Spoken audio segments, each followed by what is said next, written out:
ओम शांति। ओम शांति। Good morning. Good morning. प्राणेश्वर बाप दादा की 24 जनवरी 2024। मीठे बच्चे, आत्म अभिमानी बनने की प्रैक्टिस करो तो विकारी ख्यालात उड़ जाएंगे। बाबा की याद रहेगी, आत्मा सतो प्रधान बन जाएगी। आत्मा अभिमानी बनने से विकारी ख्यालात उड़ेंगे, बाबा की याद रहेगी और आत्मा भी सतो प्रधान बनेगी। प्रश्न है, मनुष्यों को दुनिया में किस रास्ते का बिल्कुल ही पता नहीं है? उत्तर, बाप से मिलने व जीवन मुक्ति प्राप्त करने के रास्ते का किसी को भी पता नहीं है। सिर्फ शांति शांति करते रहते हैं, कॉन्फ्रेंस भी करते रहते हैं, जानते ही नहीं हैं कि विश्व में शांति कब थी और कैसे हुई। सतयुग और त्रेता युग में ही शांति। तुम पूछ सकते हो, आपने विश्व में शांति देखी है? शांति कैसे होती है? विश्व में शांति तो बाप द्वारा स्थापन हो रही है, तुम आकर के समझो। ओम शांति।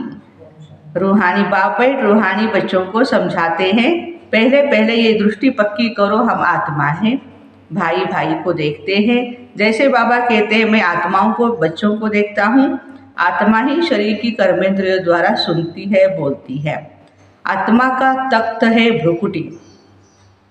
तो बाप आत्माओं को देखते हैं, ये भाई भी अपने भाइयों को देखते हैं, तुमको भी भाइयों को ही देखना है। पहले पहले ये दृष्टि पक्की करनी चाहिए, हम आत्मा आत्मा भाई भाई हैं। यह फिर क्रिमिनल ख्यालात बंद हो जाएंगे, आदत पड़ जानी चाहिए। आत्मा ही सुनती है, आत्मा ही चुर-पुर करती रहती है। ये दृष्टि पक्की होने से और ख्याल सब उड़ जाएंगे। यह है नंबर 1 सब्जेक्ट। इसमें दैवी गुण भी ऑटोमेटिकली धारण होते रहेंगे। कर्मेंद्रियां चलायमान देह अभिमान से ही होती रहती है। देही अभिमानी बनने की बहुत कोशिश करो तो आत्मा में ताकत आएगी। सर्वशक्तिवान बाप की ताकत से ही आत्मा सतो प्रधान बनेगी। बाबा तो है ही सतो प्रधान, तो पहले पहले यह दृष्टि पक्की हो तब समझे हम आत्मा अभिमानी हैं। आत्मा अभिमानी और देह अभिमानी में रात दिन का फर्क है। हम आत्माओं को अब वापस घर जाना है। आत्मा अभिमानी बनने से हम पवित्र सतो प्रधान बनेंगे। ये प्रैक्टिस करने से फिर क्या होगा? विकारी ख्यालात उड़ जाएंगे। मनुष्य कहते धरती के सितारे, बरोबर हम आत्मा सितारा है। यह शरीर मिला है कर्म करने के लिए। अब हम तमो प्रधान बने हैं, फिर हमको सतो प्रधान बनना है। बाबा को आना भी पुरुषोत्तम संगम युग पर ही है। ऐसे कभी नहीं कहेंगे कि क्राइस्ट के शरीर में आते हैं, वह आते हैं रजो प्रधान में। देखो, कोई बुद्ध व क्राइस्ट के तन में भगवान आए, यह हो नहीं सकता है। वह आते भी एक ही बार है और पुरानी दुनिया में आते किस लिए? नई दुनिया स्थापन करने के लिए। तमो प्रधान दुनिया को बदल सतो प्रधान बनाने, वह जरूर संगम पर ही आएंगे और कोई समय पर वह आ नहीं सकते हैं। देखो, ना सतयुग, त्रेतायुग, द्वापर युग, कलयुग। बाबा कहते हैं संगम युग पर ही मैं आता हूँ। उनको आकर नई दुनिया स्थापन करनी है। उनको कहा जाता है हेवनली गॉडफादर। ड्रामा अनुसार संगम का भी नाम है। श्री कृष्ण को तो बाप व पतित पावन नहीं कहेंगे। श्री कृष्ण को बाप व पतित पावन नहीं कहेंगे। उनकी महिमा बिल्कुल ही अलग है। बाबा समझाते रहते हैं, पहले पहले कोई को एम ऑब्जेक्ट समझाओ। आज पूरे मुरली श्री लक्ष्मी नारायण के ऊपर है। लक्ष्मी नारायण के चित्र पर सभी को अच्छी तरह से समझाना है। एक शिव बाबा पर, शिव बाबा की सारी परिचय देनी है और लक्ष्मी नारायण का भी परिचय देना है। भारत में लक्ष्मी नारायण का राज्य था तो एक धर्म, एक राज्य, एक भाषा, एक मत थी। आदि सनातन देवी देवता धर्म था, एक ही अद्वैत धर्म था। हेवन स्थापन करना तो किसका काम है? शिव बाबा का काम है। कैसे करते वो भी क्लियर है। संगम पर ही बाबा आकर समझाते हैं, देह के सब धर्म छोड़ अपने को आत्मा समझो। लक्ष्मी नारायण के चित्र पर ही सारी समझानी देनी है और सारा ज्ञान उसी में आ जाता है। हमारा लक्ष्य, हमारा विद्यालय का एम ऑब्जेक्टिव क्या है, किस लिए ये विद्यालय स्थापन हुआ है, किसने किया है, सारी बातें आ जाती है। तो शिव बाबा का भी चित्र है, महिमा वाला चित्र बहुत अच्छा बना हुआ है। बाबा की महिमा का जो चित्र है, ज्ञान का सागर, प्रेम का सागर, शांति का सागर, अच्छा बना है। यह है नर से नारायण बनने की सत्य कथा। सत्यनारायण की कथा बोलते हैं ना, राधे कृष्ण की कथा नहीं कहते हैं, सत्यनारायण की कथा। तुमको नर से नारायण बनाते हैं। पहले तो छोटा बच्चा होगा ना, छोटे बच्चे को नर नहीं कहा जाता है, वो तो बच्चा है। नर नारायण को कहेंगे ना। तुमको नर से नारायण बनाते हैं, पहले तो छोटा बच्चा होगा, छोटे बच्चे को नर नहीं कहा जाता। देखो, तुम बच्चों को इस चित्र पर समझाना है, सन्यासी तो आदि सनातन देवी देवता धर्म की स्थापना कर न सके। शंकराचार्य आते ही है रजो प्रधान के समय, कब? द्वापर युग में। वह राजयोग सिखा न सके। बाबा आते हैं संगम युग पर, कहते हैं बहुत जन्मों के अंत के भी अंत में मैं प्रवेश करता हूँ। ऊपर त्रिमूर्ति भी है, ब्रह्मा योग में बैठा है। शंकर की तो बात ही अलग है। बैल पर कोई सवारी हो न सके। बाबा को यहाँ आकर समझाना है, विनाश भी यहाँ ही होता है। लोग कहते हैं विश्व में शांति हो, वह तो होने वाली है, तब बुद्धि में आता है। चित्रों पर तुम अच्छी तरह समझा सकते हो। जो शिव की व देवताओं की भक्ति करते हैं उनको समझाना है, वह झट मानेंगे। बाकी नेचर व साइंस आदि को मानने वाले की बुद्धि में बैठेगा भी नहीं। दूसरे धर्म वालों की बुद्धि में भी ये नहीं आएगा। तो किसकी बुद्धि में आएगा? जो कन्वर्ट हुए होंगे और धर्मों में, वो निकल आएंगे। उसको ही दूसरी भाषा में घर वापसी बोलते हैं। उनकी क्या फिक्रात करनी है? जो देवता धर्म वाले हैं वह बहुत भक्ति करने वाले हैं, अपने धर्मों में बहुत पक्के होंगे। तो देवताओं के पुजारियों को समझाओ। बड़े आदमी कभी नहीं आएंगे। क्यों नहीं आएंगे भाई? टाइम नहीं है उनके पास। समझो बिरला है, इतने मंदिर बनाते हैं, बहुत सुंदर लक्ष्मी नारायण के वो मंदिर बनाते हैं। उनके पास ज्ञान सुनने के लिए फुर्सत कहाँ? सारा दिन बुद्धि में क्या है, धंधे धोरी में ही बुद्धि लगी रहती है। पैसे बहुत मिलते हैं तो समझते हैं मंदिर बनाने से धन मिलता है, इसलिए मंदिर बनाते रहते। यह देवताओं की कृपा है। तुम्हारे पास कोई आए तो लक्ष्मी नारायण का चित्र उन्हें दिखाओ। बोलो तो विश्व में शांति चाहते हो तो विश्व में शांति का राज्य इस दुनिया में था। फलानी तारीख से फलानी तारीख तक सूर्यवंशी राजधानी में बहुत शांति थी, फिर 2 कला कम हो जाती है। इस चित्र पर ही सारा मदार है। अब तुम विश्व में शांति चाहते हो, कहाँ चलेंगे? घर को तो जानते ही नहीं। हम आत्मा शांत स्वरूप है, मूल वतन में रहती है, वो हमारा शांति धाम है। कल भी बाबा ने कहा स्वीट साइलेंस होम। स्वीट बाप को याद करें, अपने स्वीट होम को याद करें और स्वीट राजधानी को याद करें तो स्वीट बनेंगे। अच्छा, मूल वतन में रहते हैं, वही शांति धाम है, वह इस दुनिया में नहीं है। उनको कहा जाता है निराकारी दुनिया। बाकी विश्व इसको ही कहा जाता है। विश्व में शांति नहीं दुनिया में होंगी। विश्व के मालिक यह बैठे हैं। गरीब इन बातों को अच्छी रीति समझते हैं। कोई कहते हैं यह रास्ता बहुत अच्छा है, यह रास्ता बहुत अच्छा है। हम रास्ता ढूंढते थे, रास्ते का मालूम ही नहीं तो ढूंढेंगे क्या? ऐसा कोई नहीं जिसको बाप और जीवन मुक्ति के रास्ते का पता हो। शांति शांति शांति कहते रहते हैं, परंतु शांति कब थी, कैसे हुई, किसको भी पता नहीं। कितनी कॉन्फ्रेंस आदि करते हैं, उनसे पूछना चाहिए तुमने कभी विश्व में शांति देखी है कि विश्व में शांति कैसे होती है, तुम प्रजा आपस में क्यों मूझते हो, हाँ कॉन्फ्रेंस आदि करते रहते हैं, जवाब कहाँ से भी मिलता नहीं, करते तो रहते हैं सब। विश्व में शांति अब बाप द्वारा ही स्थापन हो रही है। तुम कहते हो क्राइस्ट से 3000 वर्ष पहले भारत हेवन था, तो वहाँ ही शांति थी। अगर वहाँ भी अशांति होती तो बाकी शांति कहाँ से मिलेगी। अच्छी तरह से समझाना है। ये समय तो तुमको इतना समय बात करने नहीं देते हैं। क्यों नहीं देते हैं? क्योंकि अभी उनके सुनने का समय नहीं आया है।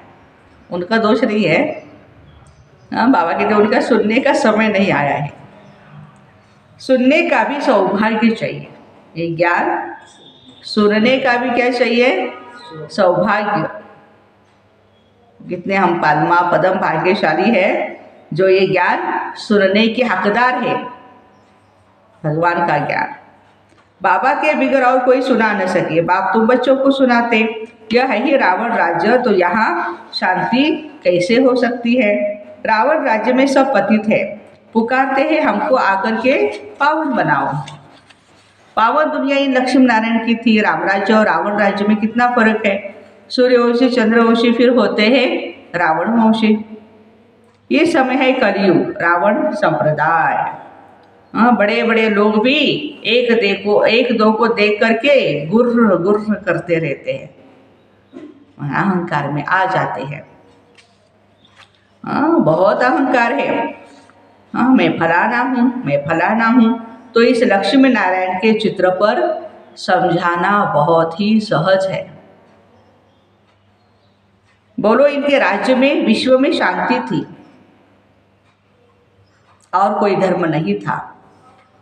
विश्व में शांति तो यहाँ ही होती है।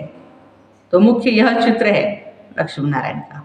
आज उस चित्र पर बाबा ज्यादा फोकस कर रहे हैं। बाकी ढेर चित्रों पर समझाने से मनुष्य के ख्यालात और तरफ चले जाते हैं। जो समझा है वह भी भूल जाता है। तब कहा जाता है टू मैनी कुक्स। अति ज़्यादा चित्र होंगे तो फिर क्या होगा, वो कंफ्यूज हो जाएगा, क्या समझे कैसे समझे। बहुत चित्र होते हैं, हंसी कुड़ी के मॉडल अथवा डायलॉग आदि होते हैं, तो मूल बात बुद्धि से निकल जाती है। कोई बिरला ही समझ पाते हैं कि बाप ये स्थापना कर रहे हैं। 84 जन्म भी इसके लिए ही है। दिखाएंगे जरूर एक का खाली ब्रह्मा बाबा या लक्ष्मी नारायण का ही दिखाते 84 जन्म। तो बाबा कहते हैं कि आप सभी का भी है। हाँ दिखाते तो एक ही चित्र का, एक का, सबको कैसे रखेंगे। शास्त्रों में भी एक अर्जुन का ही नाम रखा है, इसलिए कहा जाता है ओटेसो अर्जुन। स्कूल में मास्टर एक को ही थोड़े पढ़ाएंगे, ये तो स्कूल है। यह तुम्हारे बैच भी बहुत काम कर सकते हैं। बाबा आज बैच पर भी फोकस कर रहे हैं। सबसे अच्छा है पहले शिव बाबा के चित्र के सामने लाना चाहिए। जो कोई नया आता है तो फिर लक्ष्मी नारायण के चित्र के आगे तुम शांति मांगते हो, वह कल्प कल्प बाप द्वारा ही स्थापना होती है।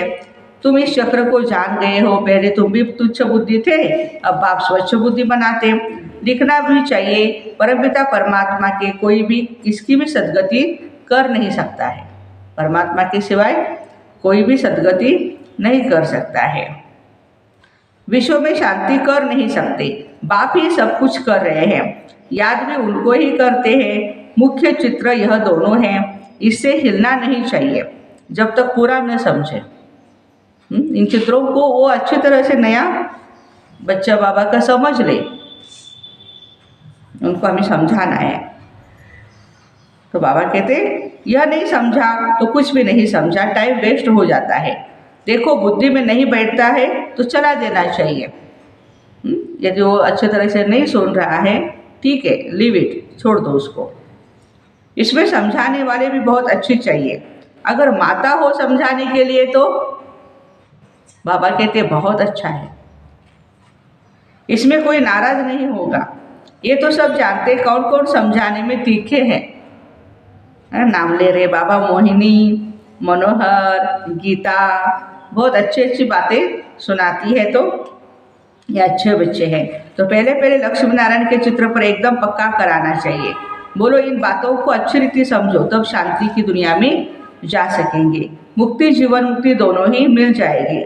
मुक्ति में तो सब जाएंगे, फिर आएंगे नंबरवार पार्ट बजाने, समझाना भी भपके से है। नंबर 1 यह चित्र है, विश्व में शांति के मालिक यही थे। यह बातें समझदार की बुद्धि में बैठती है। भला अच्छा अच्छा कहते हैं, पाँव में भी गिरते हैं, परंतु बाप को थोड़े ही जाना है। उनको भी माया छोड़ती नहीं।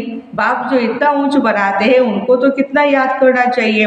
इसलिए बाबा कहते हैं, मुझे याद करो तो तुम्हारे पाप कट जाएंगे, सतो प्रधान बन जाएंगे। यहाँ अंदर आने से खुशी में रोमांच खड़े हो जाने चाहिए। मैं ये बनता हूँ। ब्रह्मा बाबा हिस्ट्री हॉल की अपनी बातें याद कर रहे हैं कि मैं अंदर हिस्ट्री हॉल में आता हूँ ना, तो लक्ष्मी नारायण को देखता हूँ। सामने लक्ष्मी नारायण के ट्रांसलेट रखी है, इन्हें देख करके बड़ा खुश होता हूँ। हम सब ने देखी है ना मधुबन में। ओहो बाबा हमको ये बनाते, वाह बाबा वाह, कितना नशा ब्रह्मा बाबा को चढ़ता था देखो। लौकिक घर में भी किसका बाप बड़े मर्तबे पर होता है, तो बच्चों को बड़ी खुशी होती है कि मेरा बाप वजीर है। तो हमें भी क्या खुशी है, हमारा बाप स्वयं भगवान हमें पढ़ाते हैं, ये बनाते हैं, परंतु माया बुला देती है, बड़ा सामना करती है। तुम बच्चों को बहुत खुशी रहनी चाहिए, दैवी गुण भी धारण करने चाहिए। आत्मा अभिमानी भव, पूरी मुरली आत्माभिमानी। भाई भाई को देखो तो स्त्री को भी आत्मा के ही रूप में देखेंगे, बहन के रूप में नहीं, आत्मा भाई के रूप में। क्रिमिनल आय होगी नहीं। मनसा तूफान तब आते हैं जब तुम भाई भाई की दृष्टि से नहीं देखते हो। इसमें बड़ी ही मेहनत है, प्रैक्टिस भी अच्छी चाहिए। बाबा कहते प्रैक्टिस भी अच्छी चाहिए। आत्मा अभिमानी बनना है। कर्मातीत अवस्था तो पिछाड़ी में ही होगी। सर्विस करने वाले बच्चे ही बाप के दिल पर चढ़ सकते हैं। वह देरी से आते हैं, वह भी गैलप कर सकते हैं, तीखे जा सकते हैं। तुम बच्चों ने पहले की हिस्ट्री तो सुनी है ना, इन्होंने घर बार कैसे छोड़ा, रात रात में भागे। सारे आदि रत्नों की स्टोरी हमने सुनी है ना। फिर इतने बच्चों को पाला, इसको कहा जाता है भट्टी। फिर भट्टी से नंबरवार निकले। यह तो वंडर है जो बाबा तुमको वंडरफुल स्वर्ग का मालिक बनाते, गॉड फादर तुमको पढ़ाते। कितना साधारण है, कितना रोज रोज बच्चों को समझाते हैं और बच्चों को कहते हैं बच्चे नमस्ते, बच्चे मेरे से भी ऊंचे हो। देखो ये भगवान के निरहंकारिता है, वैसे भगवान ऊंच है। तुम भी कंगाल से डबल सिरताज विश्व के मालिक बनते। तो बाबा भी बड़ी रुचि से आते हैं। अनगिनत बार आए होंगे। आज तुम मुझ राम से राज्य लेते हो, फिर रावण से तुम राज्य हराते हो। ये भी खेल है। अच्छा, मीठे मीठे लकी सितारों के प्रति माता पिता बाप दादा का याद प्यार और गुड मॉर्निंग। रूहानी बाप की रूहानी बच्चों को नमस्ते। हम रूहानी बच्चों की रूहानी माता पिता बाप दादा को याद प्यार, गुड मॉर्निंग और नमस्ते। वाह बाबा वाह, शुक्रिया बाबा शुक्रिया। धारणा, आत्मा को सतो प्रधान बनाने के लिए एक सर्वशक्तिवान बाप से ताकत लेनी है। देही अभिमानी बनने का पुरुषार्थ करो। हम आत्मा भाई भाई है, ये प्रैक्टिस निरंतर करते रहो। सेकंड पॉइंट है बाप और लक्ष्य माना लक्ष्मी नारायण के चित्र पर हर एक को विस्तार से समझाओ। बाकी बातों में टाइम वेस्ट मत करो। वरदान, धरणी नब्ज और समय को देख सत्य ज्ञान को प्रत्यक्ष करने वाले नॉलेजफुल भव। बाप का यह नया ज्ञान, ये सत्य ज्ञान है। इस नए ज्ञान से ही नई दुनिया स्थापन होती है। यह अथॉरिटी और नशा स्वरूप में इमर्ज हो, लेकिन इसका अर्थ ये नहीं है कि आते ही किसी को नए ज्ञान की नई नई बातें सुना करके मूंझा दो। नहीं, धरणी नब्ज समय सब देख करके ज्ञान देना है। यह नॉलेजफुल की निशानी है। आत्मा की इच्छा देखो, फिर उसकी नब्ज देखो, धरनी बनाओ, फाउंडेशन तैयार करो, लेकिन अंदर सत्यता की, निर्भयता की शक्ति जरूर हो, तब सत्य ज्ञान को प्रत्यक्ष कर सकेंगे। स्लोगन, मेरा कहना माना छोटी बात को बड़ी बनाना। मेरा कहना माना छोटी बात को बड़ी बनाना, और तेरा कहना माना पहाड़ जैसी बात को रुई बना देना। तेरा कहना माना पहाड़ जैसी बात को रुई बना देना। व्यक्त साइलेंस, जिम्मेवारी को निभाना ये भी आवश्यक है, लेकिन जितनी बड़ी जिम्मेवारी उतना ही डबल लाइट। तो हमारा भी कौन सा स्लोगन है? जिम्मेवारियां संभालते हुए डबल लाइट बेफिक्र बादशाह का अनुभव करेंगे। ये पॉइंट है ना हमारी। जिम्मेवारी निभाते हुए जिम्मेवारी के बोझ से न्यारे रहो। इसको कहते हैं बाबा का प्यारा। घबराओ नहीं, क्या करूं, कैसे करूं, बहुत जिम्मेवारी है, ये करूं व नहीं, ये तो बड़ा मुश्किल है। यह महसूसता अर्थात बोझ है, तो डबल लाइट अर्थात इससे भी न्यारा कोई भी जिम्मेवारी के कर्म की हलचल का बोझ न हो। तो ऐसे धरनी, नब्ज और समय को देख सत्य ज्ञान को प्रत्यक्ष करने वाले नॉलेजफुल भाई बहनों को ओम शांति। Have a nice day.